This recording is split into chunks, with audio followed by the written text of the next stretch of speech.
Sortie from NQ Explorers out on another day trip. Solo today, Colleen's not with me. I'm going back to the site of that old 1920s railway station.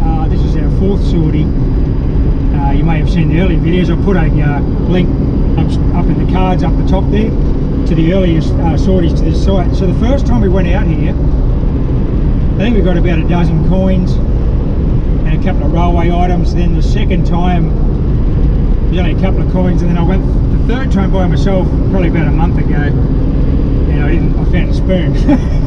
So hope springs eternal. But anyway, it's just a glorious day, 28 degrees C. We've had a lot of rain over the last 2 weeks, so things are very green. I'll show you that in a moment. So grass should be it could be a big issue. It will be, I'm sure. Although there are parts of the site that are like forests, so I can detect those. There won't be any grass there. My strategy today, I bought a very small coil, a little NEL Snake, and the AT Pro, the old faithful AT Pro. I found thousands of coins with this thing. The reason I bought the Pro is because I don't have a small coil. The Snake that I've got is only compatible with the Pro, not the Max or the Apex. So we'll use the Pro, have a nice little wander around the bush. I don't know what we're going to find. We'll have a bit of a chat, maybe throw a rant in. I'll be there in about an hour, and we'll have a look at the conditions together and start detecting. Thanks for joining me.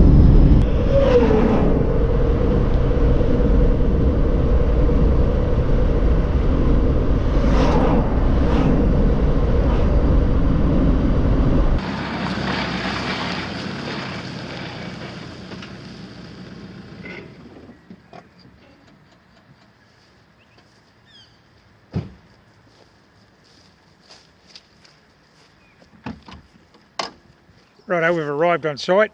Grass isn't too bad, it's just green.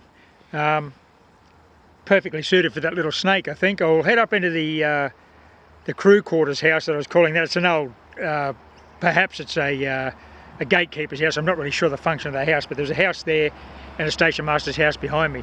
So we'll get cracking on that. I mean business today because I've got my old hat on. Let's get into it. So as I mentioned earlier, today I've got the AT Pro, old faithful, with a little NEL Snake double D coil. So here's some of the original flowers from the old crew house garden. Some sort of lily. We've had a lot of rain, so they're sprung up. Obviously some sort of bulb under there, and they come up annually. Very nice. We've got some terracotta here from the old sewer system, I guess. Here's an interesting surface one. We've got a little bottle. Is that a cork top? What's rounded on this side? Doesn't seem to be any embossing there. Completely without markings. That's fine. That's an old bottle though. At the back of the crew house, the gatekeeper's house. Nice one.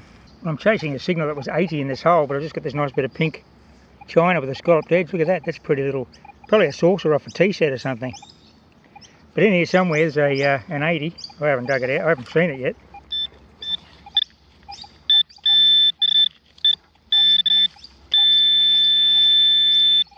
Is that there?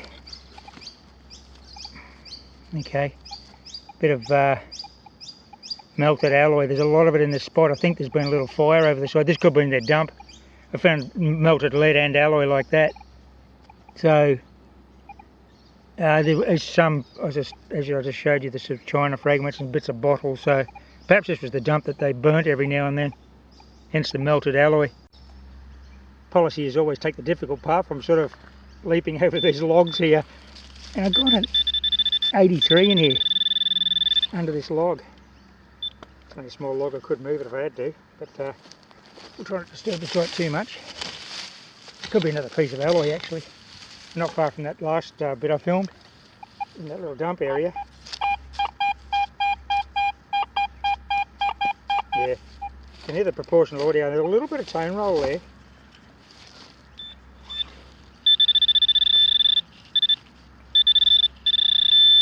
Oh, it's in the bottom of the hole there.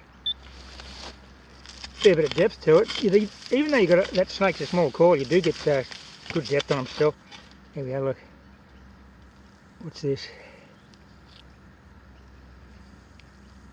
Piece of folded, it's not, I don't think it's a lid. Folded copper or brass. Seems to be, oh, it does look circular. Maybe it's no lid. Possibly alloy. I'm 20 minutes in, sit rep. Nothing to report. Just a few bits of old alloy in that crew house. I'm going to head back to the main station area now. Nice old railways fence post there. Queensland Railways, that's been there 100 years. Still got the barbed wire threaded through it. You stop any cattle wandering in from the bush, I guess, if there's any cattle running in there back in those days. You can see this mound here is where they bulldozed the old station complex in 1960, 61. There's some building stumps been burnt, some old iron, more stumps up in the pile.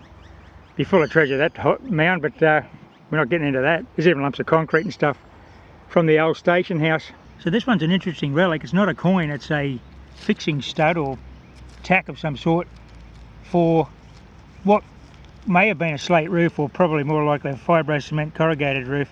And we only know that because of the great comments you guys put on our first video at the site identifying this item.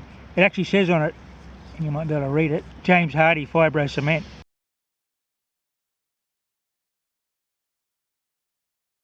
So I'm just adjacent to this bit of concrete, which is the old engine ash pit where they dump the ash on a loop line just across from the station.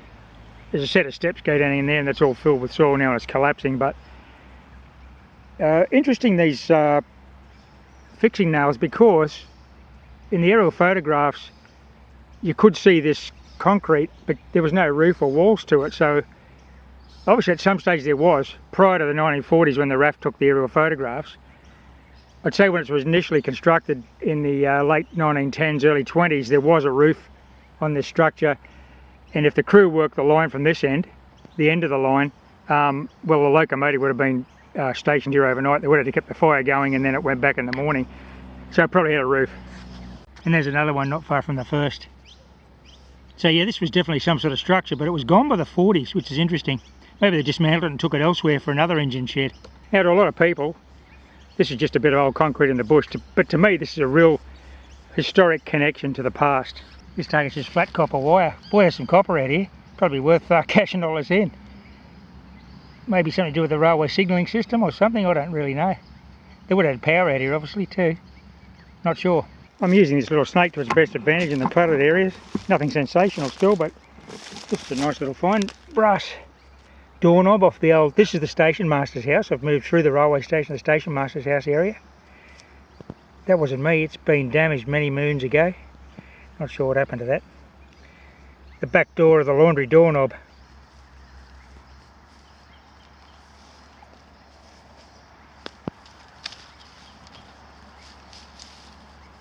Lantana's taken over the station master's house. Well, this rain won't help things. I'll just sit down for a break on this log. Sit rep.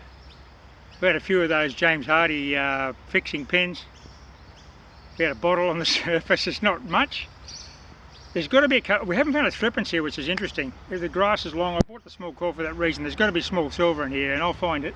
Mightn't be today. But I love these old sites with this infrastructure like that old bit of concrete. I mean, that represented someone, a crew of men worked on that for a week. They poured that concrete years ago. And more than anything else, the railway systems of Australia and their abandonment in these remote areas is a real testament to the pioneers. The amount of labour and work that went into these places, and don't forget it was public money, because all the railways, well, most of the railways were government railways. There were some private mining railways. Public purse, huge lobbies for the government to build railways. I mean, when Queensland became a colony from New South Wales in 1864-65, I think the white population was about 30,000 people. Enormous area. Like, it just wasn't viable to build infrastructure into these remote spots, and the government kind of discouraged people going too far west or north because they weren't going to be able to service them. It's because the mining boom opened up all those areas, and Colleen and we've travelled all over Australia, and there's outback mining towns abandoned all over the place. Most of them are mining towns. There's some rural towns like in northern South Australia above the Goyder line in the desert, and there's plenty in the arid areas of Queensland.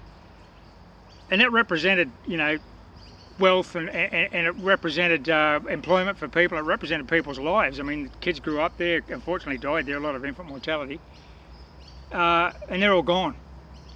But more than anything, to me, the railways being abandoned and all the public works and the massive infrastructure that went into railways, and most of it is gone. I mean, there's still lots of railways, yes, but they were a lot bigger. I mean, it's the same everywhere in the world. Branch lines were all abandoned and that sort of thing after World War II, when the motor vehicle and roads got better.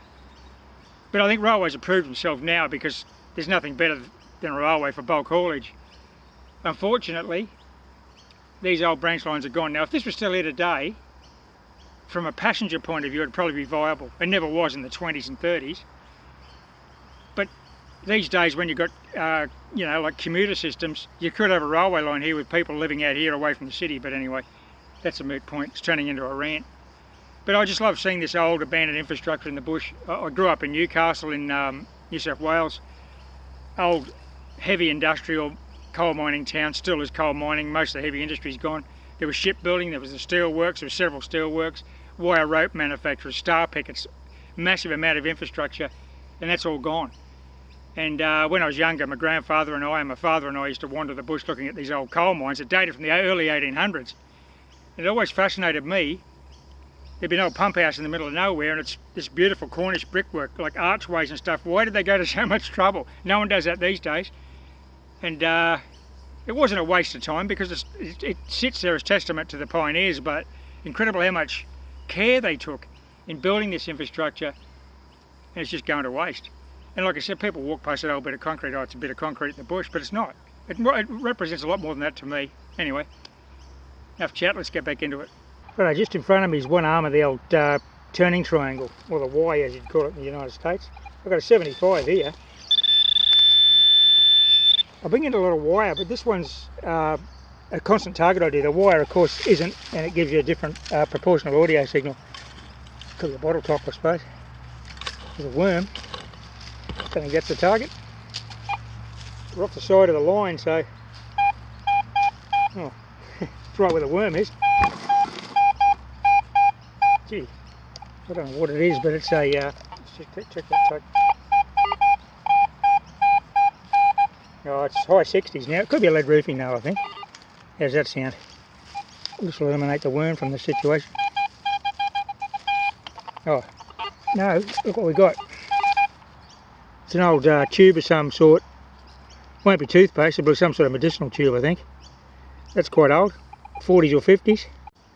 This is just about the only sleeper I've seen on the site. It's not complete. Still got a dog spike in it, no fish plate, but it's been used as a fence post railway, I'd say, because we're actually on the formation. You can see it maybe in the video. This is the turning triangle going that way, then the other arm goes that way down to that shunting neck where I walked down on the first video. But that's the only sleeper I've seen on site. They must have reclaimed them all and pulled them back up when they took the rails away. Well, I'm still drifting around at the crew house again, and it's an old Colgate tube, I think. It looks like an old red and white Colgate toothpaste tube. Well, this target was an 81, it's just some brass fitting, but I found one of these before here. I'm not sure what that's off. Some sort of switch gear maybe. Not a light switch that I'm familiar with, but anyway, I don't know what it is, but it's solid brass. Okay, well this was only about 6 inches from that last target. Window swivel latch, so perhaps that's part of a window fixing from the old crew station house. Okay, I've got another half-buried bottle here, which looks, well, it's a twist top, probably pretty new. There's looks like a modern beer bottle, doesn't it? No property of.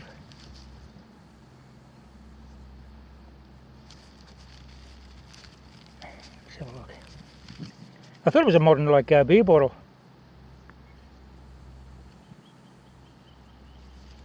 Bottle by. They don't put property of anything these days, do they? On a modern beer bottle? No one claims property on a glass bottle.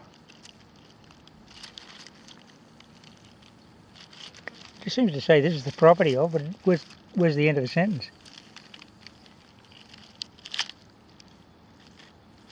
Doesn't actually say. Right, well, I'm back at the Defender. You've seen what I found, not much. I've been here about 3 hours. So the time I put into it, I'm probably not getting much back now. This is our 4th trip in here. I'm convinced there's more coins in here, but I'm going to have to put a lot more hours into it. But it's warming up a bit now. It's, I don't know, 2 p.m. I'm going to get a cold drink and I might head back. So I hope you've enjoyed that little outing. No sensational finds, but as I said, that's metal detecting. That's the way it goes. I've got a couple of hours to get home, so thanks for watching everybody, and happy fossicking. Bye for now.